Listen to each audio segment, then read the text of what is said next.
Bom, pessoal, vamos agora ver uma coisa muito importante para os sistemas operacionais, que são os sistemas de arquivos.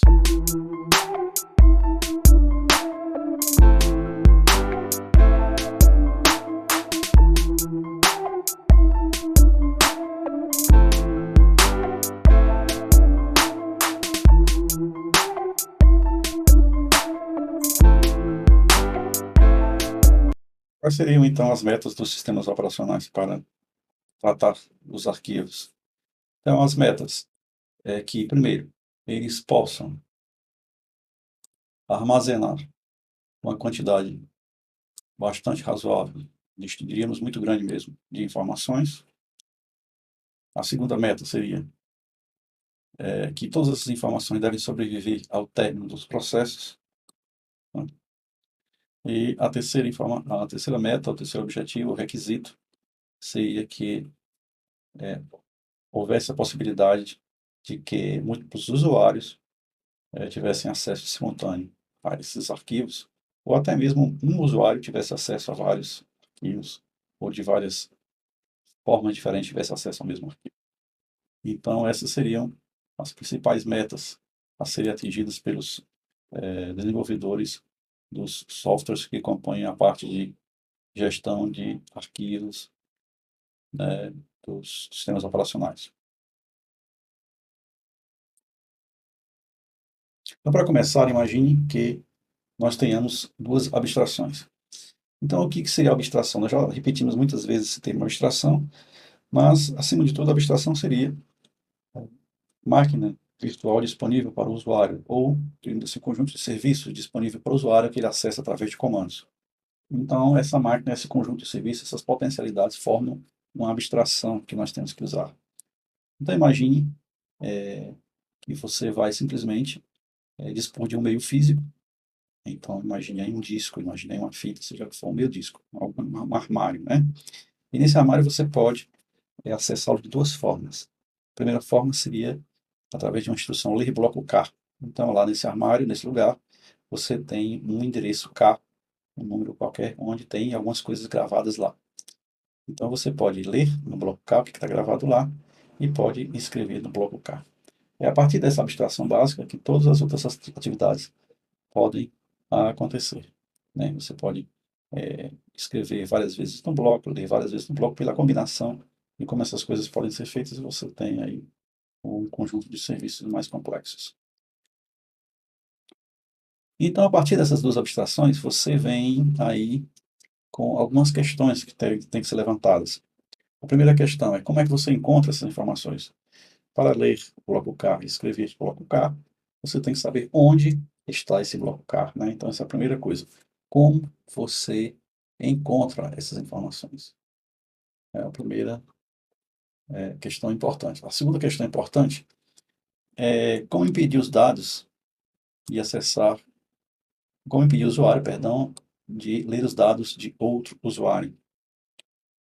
Então, dessa forma, você tem que garantir algum tipo de proteção à privacidade de cada usuário, privacidade dos dados de cada usuário. E onde ou como você sabe quais são os blocos livres? Essas informações devem ser fornecidas a todo programa de usuário que deseje gravar alguma coisa nessa abstração desse sistema de arquivos. Então, são questões pertinentes, importantes e que devem ser respondidas e que devem ser providas pelos serviços do sistema operacional. Primeira coisa, e aí outra coisa que é extremamente importante, é como é que eu vou dar nome a esses grupos de informações ou grupos de blocos, né? Então, esses grupos de informações ou grupos de blocos têm que receber um endereço. E esse endereço, via de regra, está associado a um nome, como um índice num livro, né? Então, se eu quiser encontrar uma informação num livro qualquer, eu vou lá no índice e pelos títulos, pelos nomes, pelos títulos dos capítulos, eu escolho o nome, né, pelo nome que eu sei que eu estou procurando, eu escolho o endereço ou o número de uma página.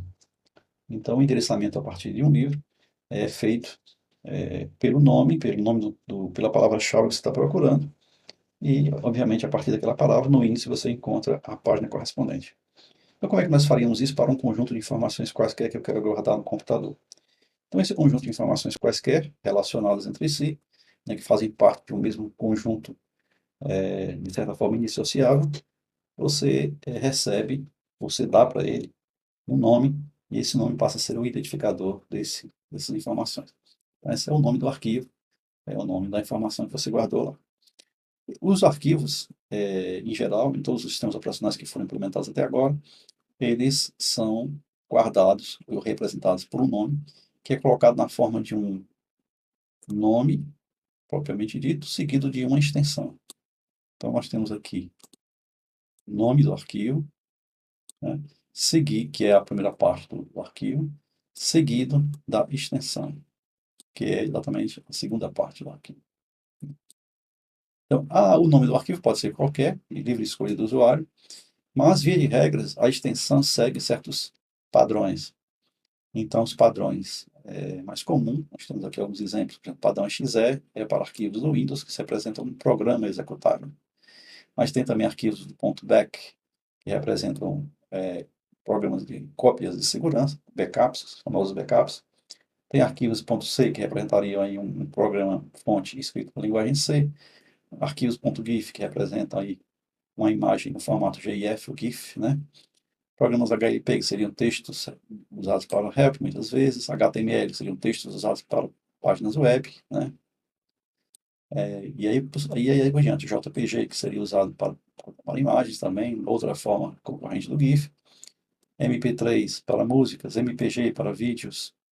.org seriam arquivos de saída do ambiente Unix usa muito isso.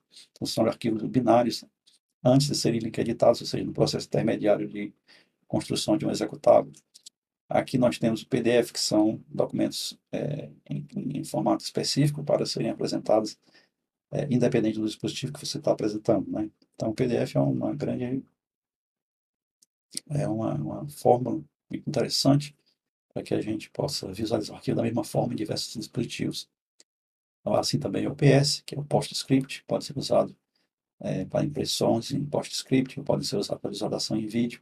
Tem uma linguagem específica para apresentação de vídeo nesses arquivos, de imagens, perdão, nesses arquivos PS. Arquivos text, que são arquivos texto em um formato específico, arquivos TXT, textos simples também em outro formato. Arquivos zip, que são arquivos compactados. Provavelmente, se você é usuário de computador, você já acessou alguns, se não todos esses tipos de arquivos. E você sabe muito bem que esses arquivos são localizáveis nos computadores a partir do nome e da extensão.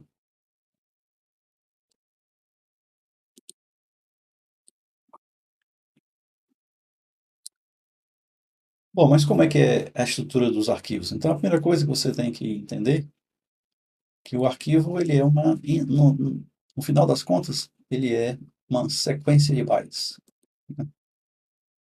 Então, ele é simplesmente uma sequência de bytes. O que é byte? É aquele conjunto de 8 bits, que podem ser representados, podem representar um caractere, um símbolo, ou pode ser parte de um caractere, porque hoje em dia os caracteres Unicode utilizam 2 bytes para representar um caractere, né?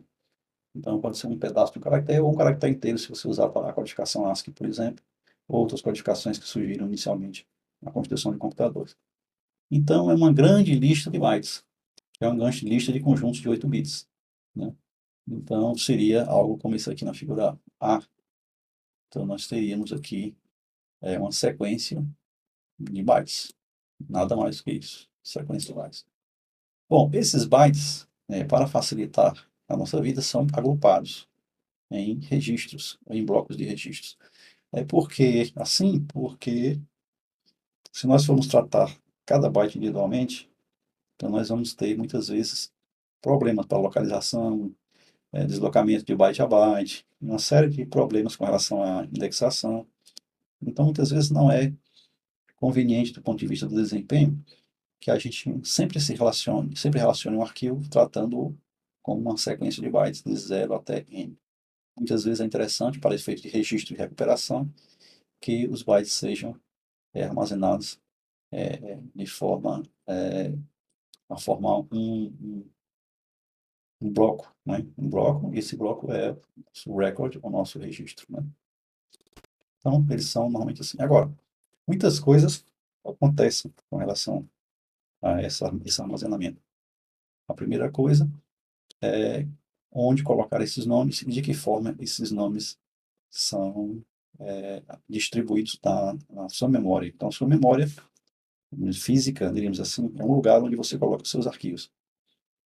Então, essa memória física você poderia tratá-la simplesmente como uma sequência, e aí colocar todos os nomes numa sequência. Você pode dividir em compartimentos, mas você pode também fazer assim, tipo sequências hierárquicas, né, formando uma árvore. Assim. Então, você teria aqui armazenados. Inicialmente, você vai colocando os valores, por exemplo, com essas palavras em ordem alfabética, ant, fox e pig. Mas quando você vai colocar mais palavras, elas já estão em sequência, então não tem espaço mais para colocar aqui. Mas você tem um indicador aqui, um ponteiro, um, que te leva para outros elementos que estariam, obviamente, entre A e F, por exemplo, gato, vaca, cachorro. Então você teria aqui cat, cow, dog, ficaria entre A e F. Entre F e P, que não pode ser colocado aqui, mas pode ser criado um ponteiro para novos elementos. Esses elementos estariam aqui embaixo. Trechos, que palavras que começassem, ou nomes de arquivos que começassem com letras superiores ao P poderiam vir para um ponteiro, para uma área extra. Depois que eu criei esse segundo nível, eu poderia também subdividi-lo. Quando eu quero colocar um elemento entre goat e lion, que eu não posso colocar aqui, então eu criaria uma ramificação para um novo nível da árvore, e eu poderia criar essa nova lista aqui. E aí, assim por diante, eu poderia construir uma verdadeira árvore, contendo, digamos assim, a localização ordenada de todos esses arquivos. O ordenamento faz um papel importante, para que seja facilitada também a localização. Então, ordenamento, localização, isso é necessário, o ordenamento é necessário para facilitar a localização dentro de uma estrutura qualquer. É assim também que funcionaria o índice de um livro, né? Existem alguns tipos de arquivos básicos que os sistemas operacionais podem trabalhar. Alguns deles são os arquivos regulares, que contêm dados do usuário, são aqueles arquivos onde você coloca seus dados. Os arquivos diretórios são arquivos especiais que contêm informações sobre a distribuição dos arquivos dentro de um sistema de arquivos. Então, você tem um conjunto de arquivos, forma um sistema de arquivos. Esse conjunto de arquivos, eles são endereçáveis, são localizáveis, né, através de índices, né? Então, você tem que ter uma forma de indexar e localizar os arquivos. Então, esse conjunto de arquivos indexados e localizados são chamados de sistemas de arquivos. Bom, então você pode ter aí nesse sistema de arquivos vários tipos de arquivos. Um deles, como já falei, são os regulares, que contêm os dados propriamente dito. Outros são os diretórios, que contêm as informações ou a indexação para permitir a localização dos dados. Outros, na verdade, o diretório ele especifica regiões dentro do seu espaço de armazenamento, do seu disco rígido, por exemplo, onde estão contidos, onde serão endereçados certos arquivos. Outros arquivos, que além dos arquivos regulares dos diretórios, seriam os arquivos especiais de caracteres, que, por exemplo, são utilizados para interfacear a comunicação serial, por exemplo, tipo para impressora, coisa do tipo.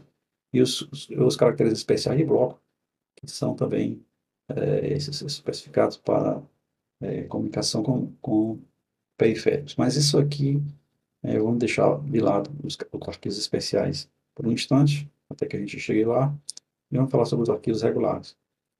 Os arquivos regulares, eles podem ser um arquivo ASCII, por exemplo, um arquivo texto, que tem a grande vantagem de poder ser impresso em qualquer impressora do jeito que está e poder ser aberto em qualquer editor de texto. Ele consiste em uma sequência de bytes com um caractere especial para terminar cada linha. Então, cada linha tem um caractere especial de final de linha e tem um caractere, às vezes, de final de linha, ou às vezes de retorno de cargo, ou às vezes as duas coisas, como é o caso do Windows. Então, os arquivos textos que são usados no Windows, eles possuem dois caracteres, um final de linha de retorno de carro ao final de cada linha do arquivo. Então, você tem um conjunto de bytes, onde os últimos bytes de uma linha são os caracteres CR e LF. Você pode usar uma tabela ASCII para ver quais são os códigos desses caracteres em binário ou em hexadecimal. Além dos caracteres dos arquivos textos, nós temos também os arquivos executáveis, arquivos executáveis, binários executáveis, e os arquivos de dados, poderíamos dizer assim, né? Aqueles arquivos que contêm um tipo de dado, uma imagem, uma banco de dados, seja o que for. Então, nós temos aqui nessa imagem a, o conteúdo de um arquivo executável, por exemplo, ele teria,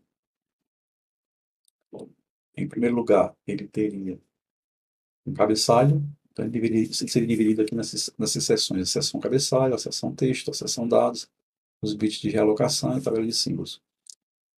Os arquivos executáveis, eles, no começo do arquivo, ele tem um número mágico, uma identificação. Essa identificação mágica, ela diz, é um conjunto de bytes, na verdade, que diz que esse arquivo é um arquivo executável. Os números mágicos do MS-DOS, por exemplo, são tão interessantes porque são as letras MZ, que eram exatamente um dos desenvolvedores do MS-DOS. E até hoje ainda estão lá nos arquivos Windows. Se você tiver acesso a isso através de um leitor hexadecimal, você pode ver que os binários são MZ para arquivos executáveis. Depois disso, você tem os tamanhos dos textos, alguns dados sobre os tamanhos do texto e dos dados. Então, todos os tamanhos. Você tem os tamanhos do texto, dos dados inicializados, das tabelas de símbolos, e um ponto de entrada, que é o ponto de início do arquivo, que deve ser recalculado quando ele é colocado na memória. E para isso, utiliza-se os bits de realocação. A seguir, você tem os textos, os dados e as tabelas de símbolos, que fazem parte de um programa. Todo programa tem lá o seu código-fonte, os seus textos, todo programa tem lá os seus dados, todo programa tem lá a sua tabela de símbolos. Então, isso aqui é um típico programa executável. Isso aqui é um típico programa que pode ser acessado por plantilha executável. É um arquivo regular, contendo várias seções também, cujas seções seriam cabeçalho e módulo objeto, ou seja, um conjunto de informações estaria aqui dentro. E, além disso, tem um cabeçalho, isso se repete aqui em arquivos. E nesse cabeçalho nós teríamos o nome do módulo, a data, proprietário, rotação, tamanho, informações diversas que pertenceriam a cada um desses arquivos. Então, essa sequência de bytes que formam um arquivo podem se diferenciar no seu formato e nas informações que são contidas nos mesmos.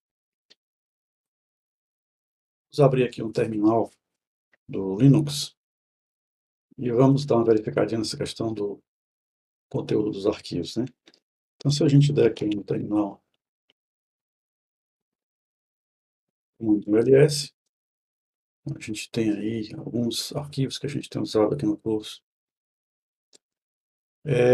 Observem que algum desses arquivos, por exemplo, o arquivo 01 Alô Mundo, ele é um arquivo texto. O arquivo 01 Alô Mundo sem o C, aliás, ponto .c é o texto, e sem o ponto .c, ele é um arquivo executável. Se a gente quiser saber aqui no próprio Linux, a gente bastaria que a gente fizesse ls -exec,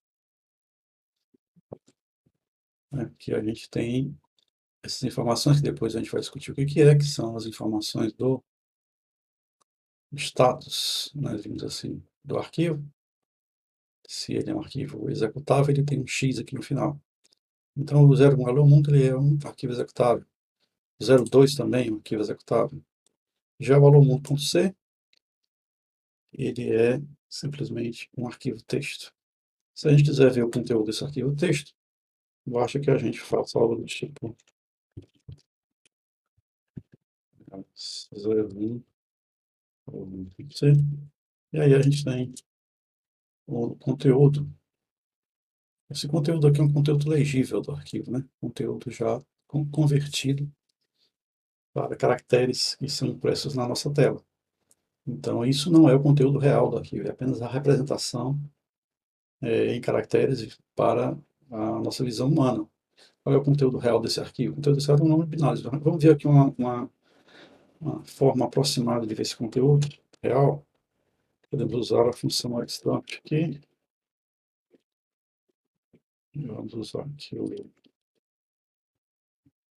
a única diferença aqui do real para o que nós vamos ver agora é que ele vai estar organizadinho e não vai ser uma sequência de números binários, vai ser uma sequência, perdão, tem que botar aqui de outra forma, vai ser uma sequência de números em hexadecimal. Então está aqui o nosso arquivo, né? O texto dele é o mesmo, né? É o que? Include o stdio.h, aquele mesmo texto que nós vimos. Só que aqui ele está os códigos, né? Nós temos aqui o código do ponto, né? Código do ponto. Depois nós temos aqui o código do, da cerquilha, né? Muitos chamam aí de jogo da velha, né? Cerquilha. Depois o código ASCII em hexa do I, né? Código I. Então, que é exatamente aqui o 69. Então, nós temos aqui já o conteúdo bruto, integral do nosso arquivo. Já se nós olhássemos um arquivo em executável, nós íamos ver que iria ter algumas coisas a mais. Vamos ver aqui, por exemplo, o mundo sem o C, né, que é outro arquivo executável. Então, nós vamos ver que ele vai ficar muito grande. Então, para diminuir o tamanho dele, vamos botar aqui os primeiros 20 bytes. Os primeiros 50 bytes. Pronto.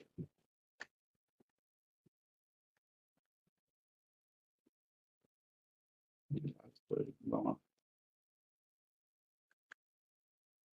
Faltou aqui. Não sei.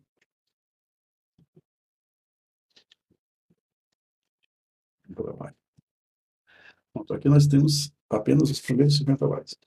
Agora, se você olhar aqui, tem um LF aqui, um missinho, né? Que é exatamente esses caracteres aqui, né? Esses códigos aqui. Aí, será que isso é igual em outros arquivos executáveis? Então, vamos ver aqui um outro arquivo executável que tem aqui também. AO. Então, observem que os arquivos são idênticos. O início dos arquivos são idênticos, né? E todos eles têm esse ELF aqui. ELF aqui. Então, isso aí é exatamente o código mágico de arquivo executável para o Linux, né? Vamos ver aqui no Windows, se isso acontece também. Então, vamos para um diretório do Windows aqui.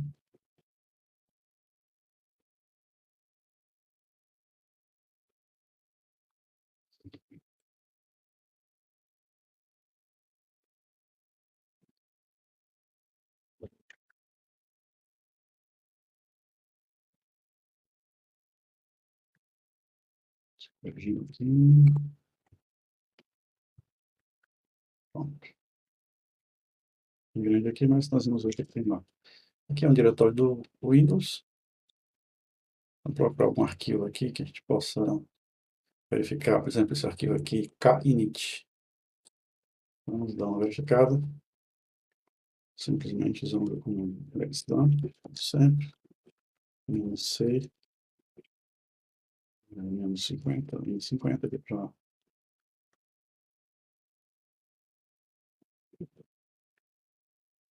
kinit.exe.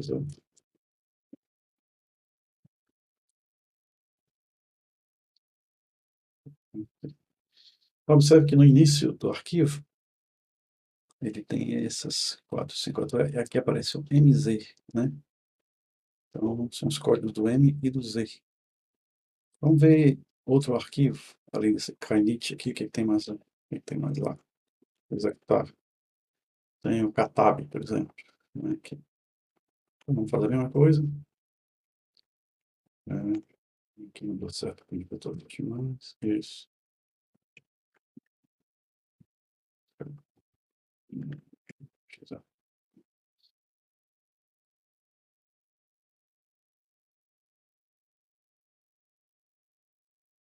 Aqui, pronto.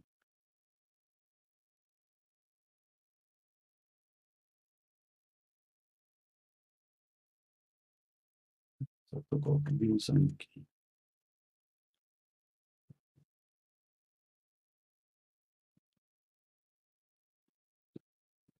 Pronto, caminhou assim.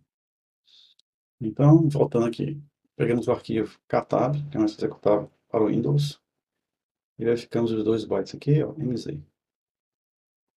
Né? Agora vamos pegar o mesmo arquivo com K init.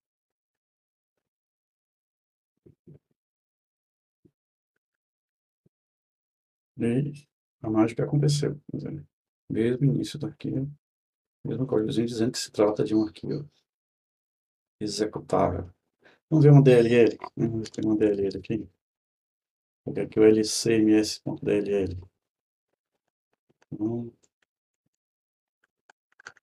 lcms também, ele trata isso aqui. Também com um número mágico de arquivo executável.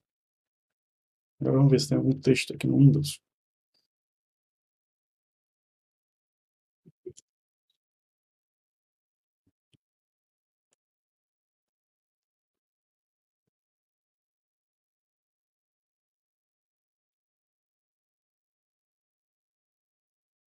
Esse NT usa.ini no sistema.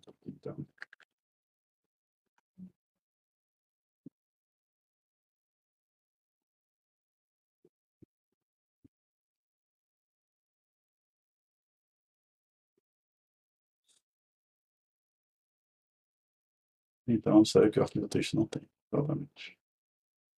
Não tem. É o número mágico que identifica um arquivo como executável. É isso aí.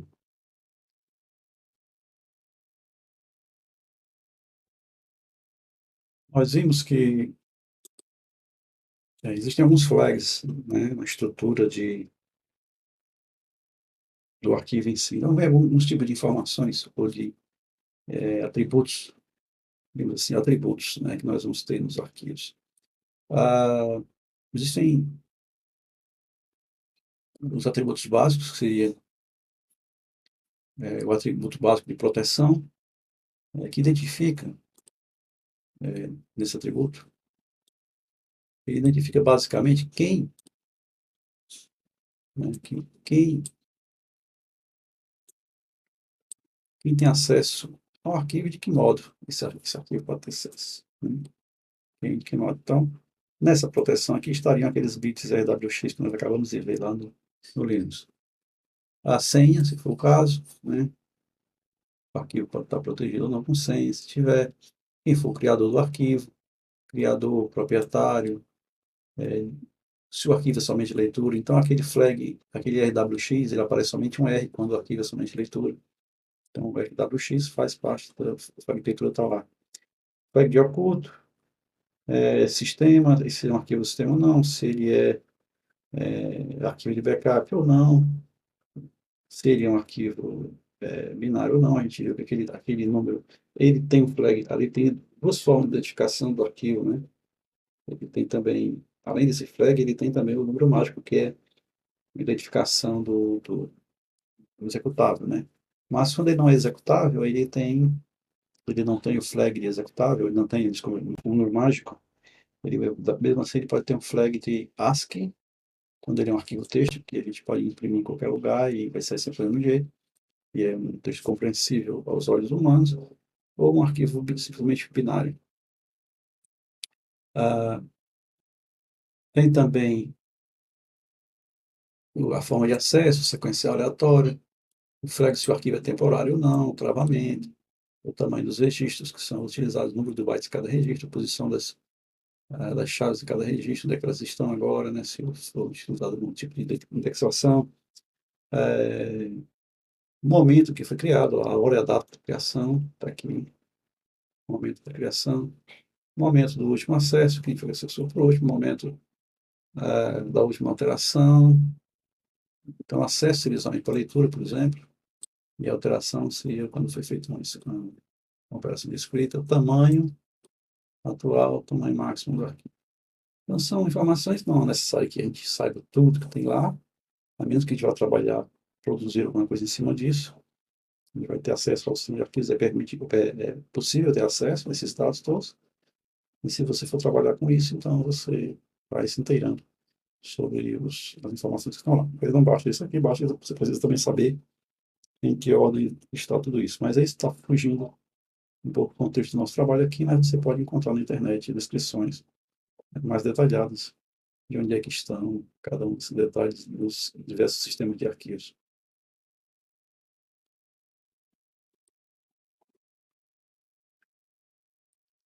E as operações sobre um arquivo? A gente pode listar uma série de operações que podem ser feitas, né? Por exemplo, as operações criar um arquivo, apagar, obviamente, também, abrir um arquivo, fechar o arquivo, ler o arquivo, escrever, adicionar dados a um arquivo, procurar dentro de um arquivo, pegar os atributos do arquivo, setar os atributos do arquivo, renominar.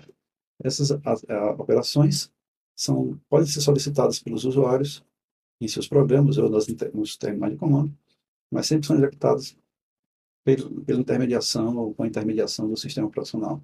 Então, essas aqui são, efetivamente, chamadas ao sistema que provocam essas operações. Então, isso são efetivamente traduzidos em System Calls. Bom, e uma coisa interessante também que a gente pode fazer, usando System Calls, né? A gente pode usar esses System Calls não só na forma dos terminais de comando, onde a gente usa um comando como rename ou copy ou coisa do tipo, mas a gente pode utilizar nos nossos próprios programas. Vamos ver aqui rapidinho aí como é que seria isso. A gente ilustrar a cópia de um arquivo utilizando aqui as System Calls no caso aqui, vamos fazer programa em linguagem C, né? Que a gente já tem utilizado. Então vamos aqui rapidinho olhar o nosso programa que tem aqueles fluidos padrões aqui que vão ser necessários para a gente poder chamar as funções e as system calls. Aqui nós temos aqui as básicas, né? Standard lib, standard IO, duas vezes aqui, não precisa.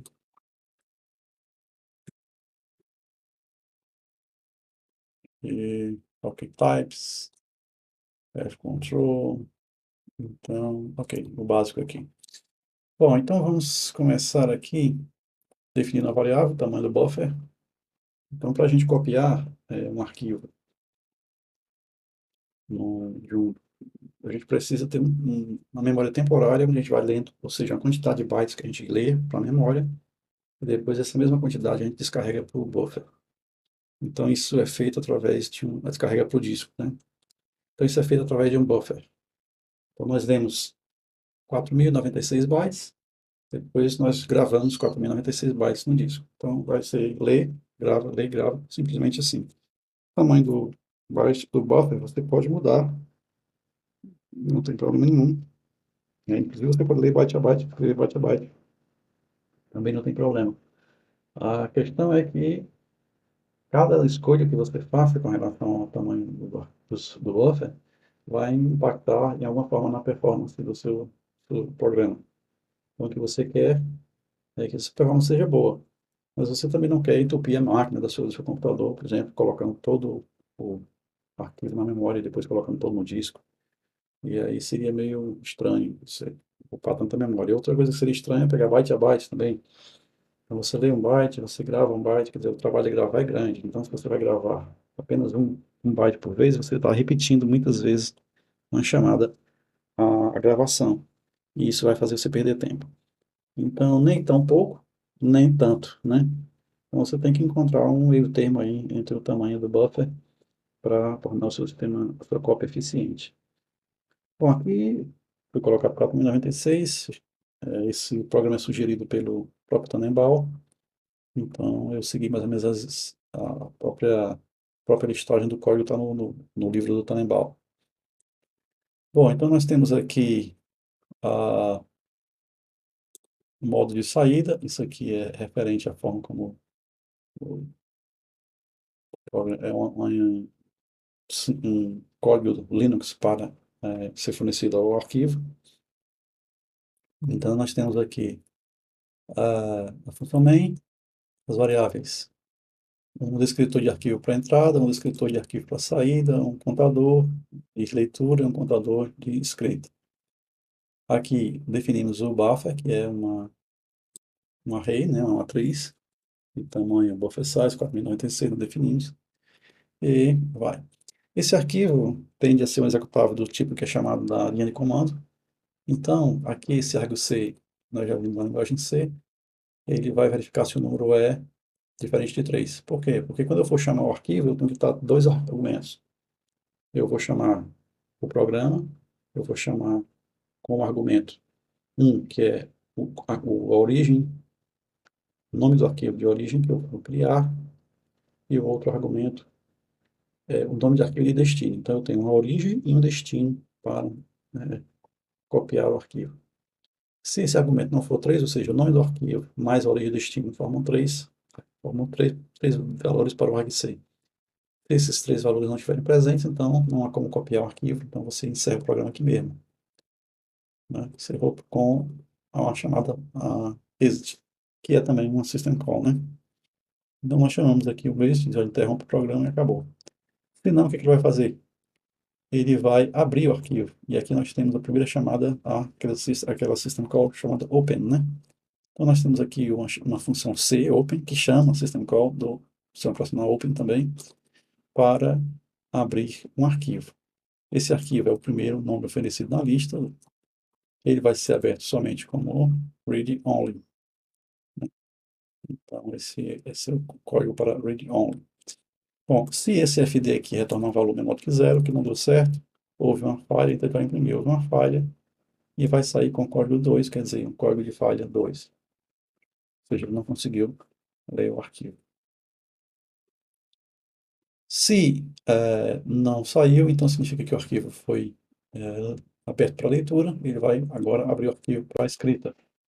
Alt Fd usa a função create do C, que vai, por sua vez, ser associada, por sua vez, a system call create também.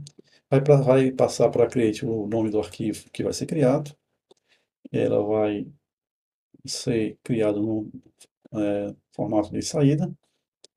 Da mesma forma, se esse fd for menor que zero, houve um erro, então houve uma falha e ele sai com o código 3. Esse código nós já vimos nos nossos vídeos anteriores, como é que a gente recupera esse código fora do programa em linguagem C. Bom, e agora vem a parte principal, que é o loop, que faz a cópia do arquivo. Então, o loop simplesmente diz lê o buffer size, ou seja, lê o buffer size a partir do infd, ou seja, ele pega esse ponteiro para o arquivo, vai ler um certo número de bytes e vai colocar isso tudo na memória representada pelo buffer. Se aí nessa história ele vai contar aqui, o read count vai contar quantos bytes realmente foram lidos. Se for menor que zero, é porque houve um erro. Então, se houve um erro, que ele não pode ser continuado, termina o laço. Bom, se não terminou o laço, chegou aqui nessa parte, é porque ele conseguiu ler os bytes e vai fazer o quê? Vai escrever. Ele escreve e retorna também o WT count, que é o contador dos dados escritos. Então, se esse WT count for menor que zero, também houve um problema, e aí ele também sai do laço. Enquanto não houver problemas, ele vai ficar dentro desse laço eternamente, teoricamente, mas com certeza vai chegar um momento em que não tem mais bytes para ler, e aí o laço vai ser obrigado a ser encerrado aqui nesse break.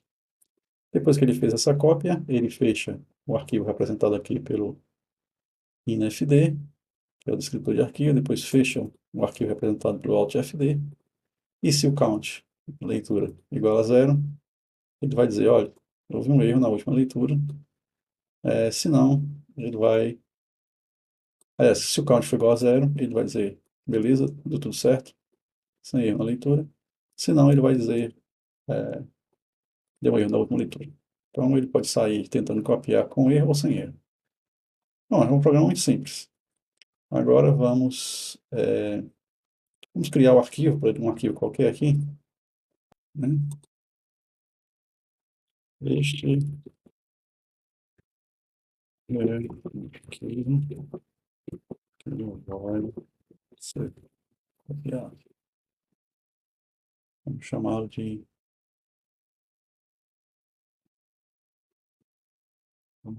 de origem.txt, né?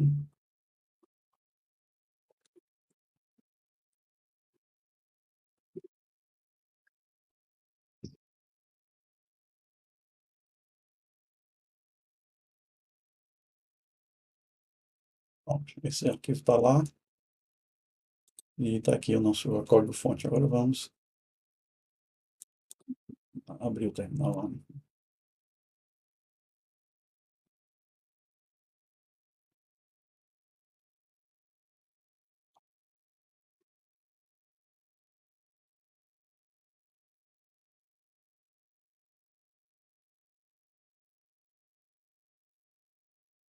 É o nosso arquivo origem. Se a gente quiser olhar o arquivo origem, a gente pode ver aí origem.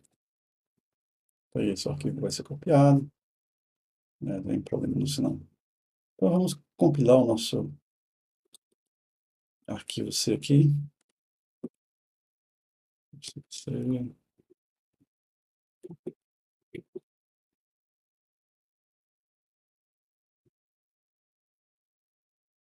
salvar como copiar.exe. Pronto. Nós temos aqui o nosso programa copiar.exe. Nós temos a origem e vamos copiá-lo para algum lugar. Então vamos copiar a origem para destino. E vamos ver o resultado. Apareceu aqui o nosso arquivo destino. Basta que a gente faça um pipe. E está aí, tanto o destino quanto a origem tem o mesmo conteúdo. Bom, então aqui foi só para ilustrar o uso das system calls dentro de um programa em linguagem C.